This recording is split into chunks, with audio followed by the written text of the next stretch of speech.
Good evening, fans. Tim Kitzrow here, the voice of NBA Jam, and you're listening to the Game Dev Breakdown Podcast, brought to you by CodeWritePlay.com. Whoa, boom shakalaka. My mom gave birth in 1985. I was bluer than a Pac-Man ghost, barely alive. In the Cold War, my only blanket was Tetris. I played Rampart with Reagan, rampaged the world for breakfast. The laundromat was my sanctuary. Hey everybody, Todd Mitchell here. Welcome back to Game Dev Breakdown. I'm back again with another quick one because I found a story that is too good to pass up. Wanted to capture it, wanted to present it to you because I find it very funny and very sad.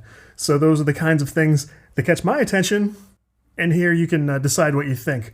On Twitter, first of all, I don't know if I have a lot of FIFA players who listen to this podcast. If you do, welcome. It's not my thing. I tried it one time. I was not any good at it because I don't follow the sport closely enough.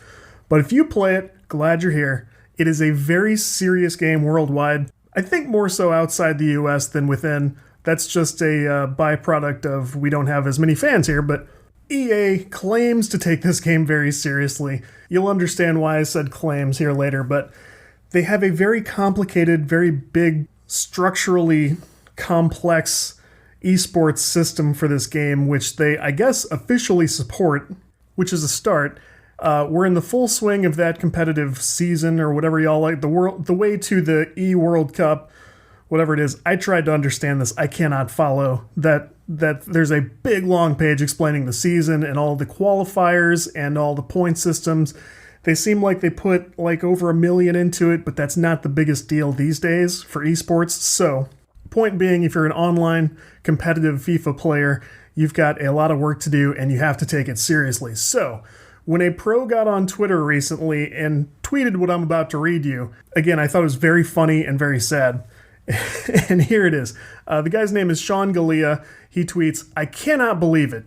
He tags EA Sports FIFA and EA FIFA Direct. "We literally had to play a rock, paper, scissors because we couldn't find each other to invite in an EA licensed qualifier. WTF, I am done." He had a competitive game to play and he and his opponent literally couldn't connect to play the game. So later, presumably his opponent, named Hassan Eker, this is translated from German, but he posts this: "Stand 3-1 because I was able to successfully prevail in the rock, paper, scissors," and posts a screenshot of the score from the site they used to play rock, paper, scissors. So indeed, it seems like both of these people agree this is what happened. So for a while, nothing takes place, and everyone just sort of passes this around, likes, tweets it, retweets it. Finally, we get a statement from EA Sports FIFA Competitive Gaming, that's all the name of this account, which appears to confirm this story. This is EA FIFA Esports, official EA Sports account for the FIFA 20 Global Series on the road to the FIFA World Cup, whatever that means. They say, quote, "During the during the Foot Champions Cup Stage 5 qualifying tournament, two competitors decided to proactively play rock, paper, scissors," and that's in quotes, "to determine the match winner after they were unable to connect for their match. For context," they say, "a double failure to connect and compete in a qualifying tournament match results in a loss for both participants. This is to prevent connection issues from being exploited as a competitive advantage.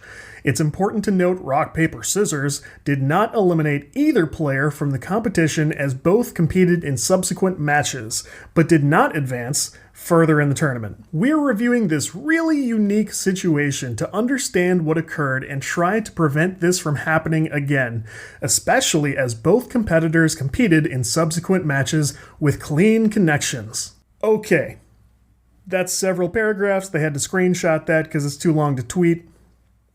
The takeaways for me were, 1, I cannot fucking believe this took place. That's hilarious. 2, it is so bad that EA's official response to this was, well, really, they both lose if they can't connect to our game. Like, okay. Like it's their fault and they did something wrong. That's funny to me. Moving on, the third and final thing that caught my eye was they call this a really unique situation, and I thought, I wonder if this is a really unique situation.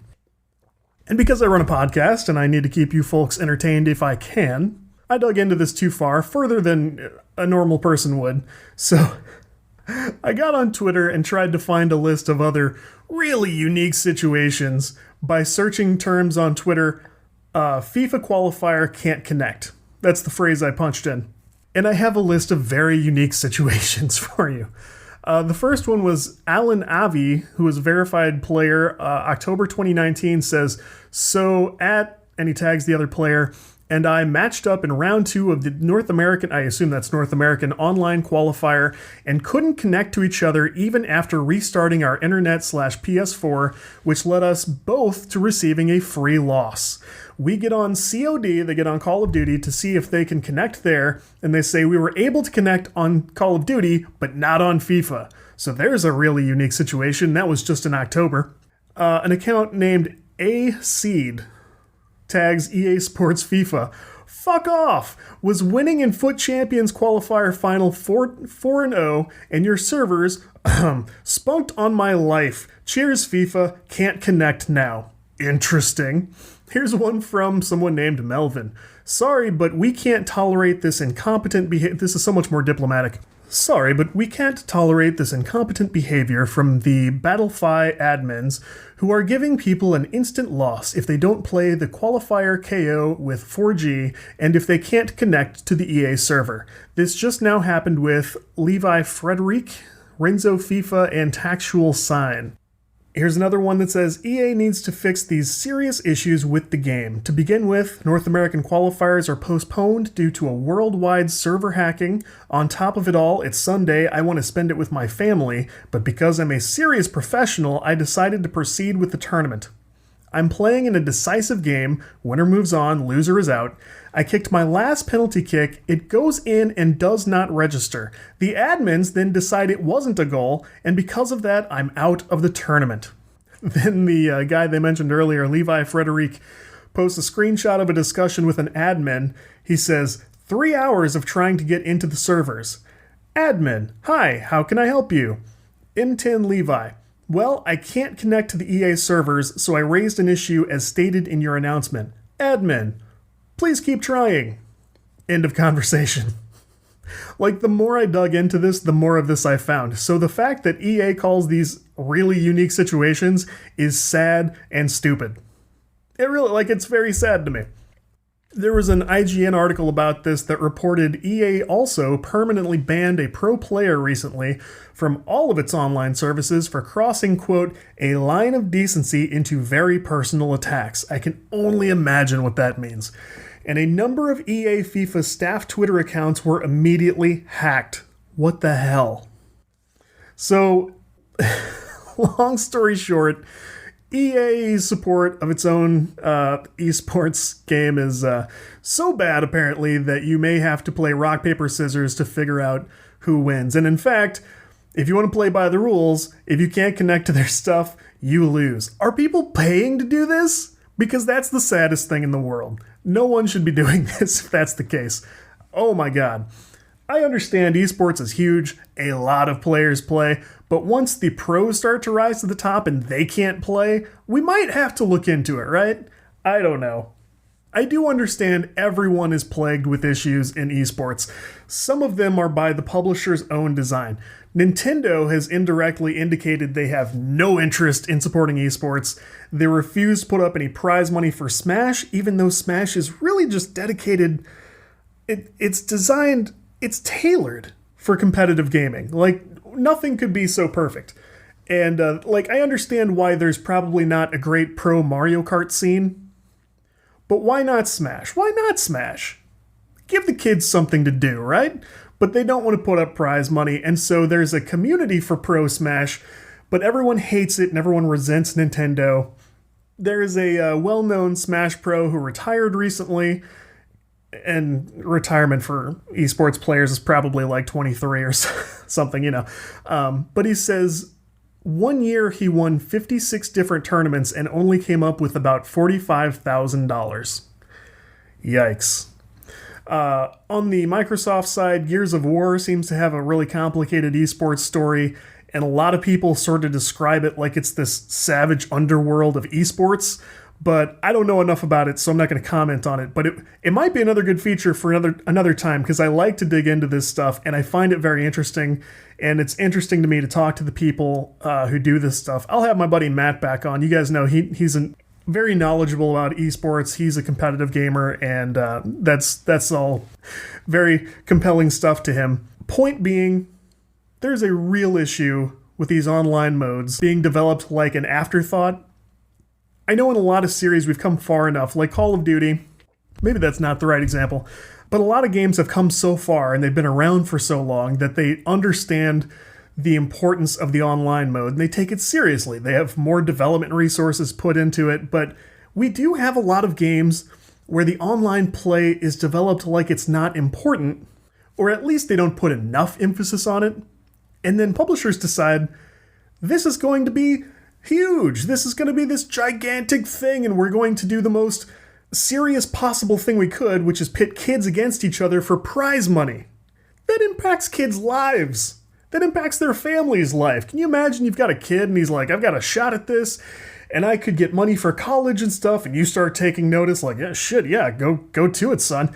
And you're traveling to tournaments and staying at hotels and stuff, and then you've got things that are in no way your fault keeping you from succeeding in that way. That's serious. I don't have any influence on the major publishers or the major development teams. I really don't. But indies, you folks are my friends. I respect you. I love what you do. And you've heard me say on this podcast before, we've talked about it on Patreon even more, I don't think we're very far from more indie esports. Esports games that are serious competitive games that are developed independently of publishers. It's going to be hard. It's going to be hard to fund those things and pay for it financially, but I think the development is there. We're at a point where we have the technology. It's accessible. Web services are available from several providers, and they're cheap to start, and you can scale them in such a way that the community basically pays for itself if you do it right. But I implore you, if you think there's even a chance that someone might do this for money, or Microsoft points, or t-shirts, it doesn't matter. Take the online stuff seriously, know what you're doing, or at least don't pit people against each other and try to make it a thing. So, I mean, that's me just trying to squeeze out a moral from this story. Otherwise, it's just very funny and very stupid and very sad to me. But I thought it was worth talking about, so I hope no one minds. Oh, look, we're almost pushing like 15 minutes here anyway, so that's the story. If you've got other stories like this, I really like to talk about this stuff. If you've heard, every once in a while we'll talk about like a cheating story in Counter-Strike, or, you know, we talk about aimbots. I've got an article at CodeRightPlay.com about the history of cheating in games and how it threw a wrench in the competitive machine once we got that far. It's a pretty interesting study of business and the industry and technology. And I even wrote about this professionally in the past.